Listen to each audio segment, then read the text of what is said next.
முருகன் கையில் வேல் இருக்கு தெரியுமா? அது முன்வினையை அகற்றிவிடும் புரியுமா? முருகன் கையில் வேல் இருக்கு தெரியுமா? அது முன்வினையை அகற்றிவிடும் புரியுமா? வேலை வணங்கி வந்தால் கிடைக்கும் பலன் கொஞ்சமா? தாளை பணிந்து விட்டால் விதியும் நம்மை மிஞ்சுமா? வேலை வணங்கி வந்தால் கிடைக்கும் பலன் கொஞ்சமா?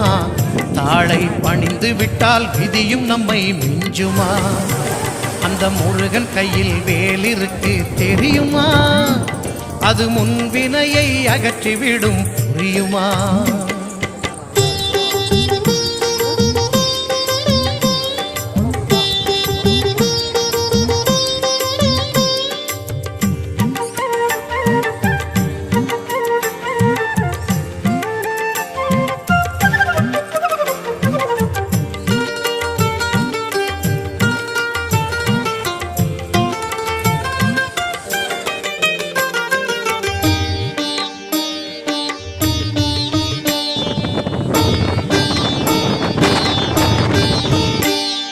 தங்கத்தேரில் பழனி முருகன் பவனி வருகிறான்.